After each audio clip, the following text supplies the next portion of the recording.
আসসালামু আলাইকুম ওরহমাতুল্লাহ। ঈদ উল ফিতর অর্থাৎ ঈদ আমাদের মুসলমানদের ধর্মীয় উৎসব। তাই কোরআন হাদিসের নির্দেশনা মেনে ঈদের আমেজে মেতে ওঠা আমাদের উচিত। রাসূল সাল্লাল্লাহু আলাইহি ওয়াসাল্লাম যেভাবে ঈদ পালন করতেন তা হলো আমাদের জন্য উত্তম আদর্শ। আল্লাহ তাআলা বলেন, তোমাদের মধ্যে যারা আল্লাহ ও আখিরাতের প্রতি বিশ্বাস রাখে এবং আল্লাহকে অধিক স্মরণ করে তাদের জন্য রাসূলের অনুসরণের মধ্যে রয়েছে উত্তম আদর্শ। সূরা আহজাব আয়াত ২১। প্রিয় নবীর দেখানো পথে যদি আমরা আমাদের ঈদের দিনটি সাজাতে পারি তাহলে আনন্দের পাশাপাশি মহান আল্লাহ তাআলার সন্তুষ্টিও অর্জন সম্ভব। তাই আজকের এই ভিডিওতে আমরা জানব ঈদের দিনে রাসূল সাল্লাল্লাহু আলাইহি ওয়াসাল্লামের গুরুত্বপূর্ণ ৫টি সুন্নাহ সম্পর্কে। প্রথমেই চাঁদ দেখে ঈদ পালন। যান্ত্রিক জীবনে আমরা ঈদের চাঁদ দেখার আনন্দ ভুলে গেছি বললেই চলে, অথচ ঈদের দিনের চাঁদ দেখা সুন্নাহ। নবী করিম সাল্লাল্লাহু আলাইহি ওয়াসাল্লাম চাঁদ দেখে ঈদ করার কথা বলেছেন। এমনকি ঈদের নতুন চাঁদ দেখে রাসূল সাল্লাল্লাহু আলাইহি ওয়াসাল্লাম দোয়া পড়তেন। দোয়াটি হলো, আল্লাহুম্মা আহিল্লাহু আলাইনা বিল ইউমনি ওয়াল ঈমানি ওয়াস সালামাতি ওয়াল ইসলামি রব্বি ওয়া রব্বুকাল্লাহ। অর্থাৎ, হে আল্লাহ, আপনি আমাদের জন্য এই চাঁদ সৌভাগ্য ও ঈমান, শান্তি ও ইসলামের সঙ্গে উদিত করুন। আল্লাহই আমার ও তোমার রব। সুনানে তিরমিজি হাদিস নম্বর ৩৪৫১। চাঁদ রাতের ইবাদত। চাঁদ রাত তথা ঈদের রাত সাধ্যমতো নফল নামাজ, কোরআন তেলাওয়াত, জিকির আজগার, দোয়া দরুদ ইত্যাদির মাধ্যমে কাটানো উচিত। এ রাতের ইবাদতের অনেক ফজিলত রয়েছে। রাসূল সাল্লাল্লাহু আলাইহি ওয়াসাল্লাম বলেন, যে ঈদ উল ফিতরের রাত ইবাদতের মাধ্যমে জাগ্রত থাকবে তার জন্য জান্নাত ওয়াজিব হয়ে যাবে। সুবহানাল্লাহ। আর তারগিব হাদিস নম্বর ১৬৫৬।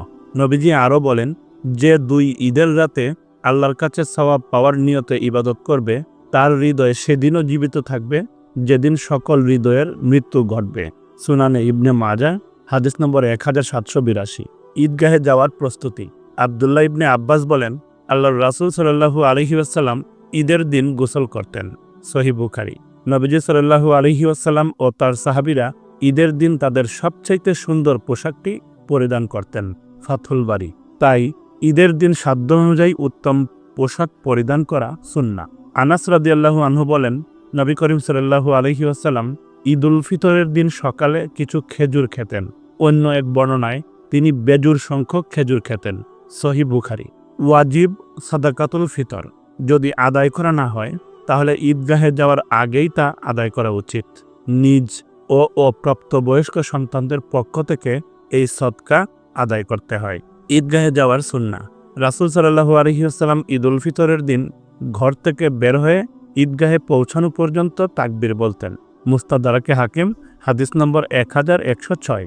ঈদগাহে এক রাস্তা দিয়ে যেতেন এবং অন্য রাস্তা দিয়ে ফিরতেন। সহিহ বুখারী।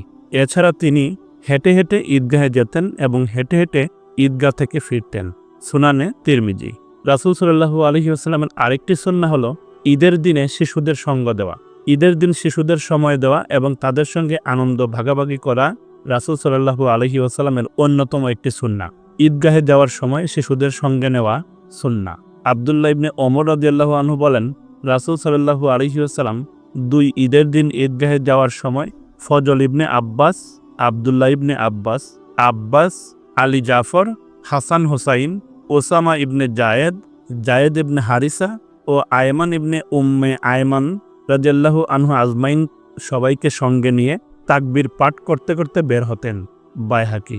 পবিত্র ঈদ উল ফিতরের এই খুশির দিনে আমরা যেন আমাদের সকল কার্যক্রম দিয়ে মহান আল্লাহ তাআলাকে সন্তুষ্ট করতে পারি এবং রাসূল সাল্লাল্লাহু আলাইহি ওয়াসাল্লামের সুন্নাহ অনুযায়ী ঈদের আনন্দ একে অপরের মাঝে ভাগাভাগি করতে পারি, সেই তৌফিক আল্লাহ তাআলা আমাদের সবাইকে দান করুন।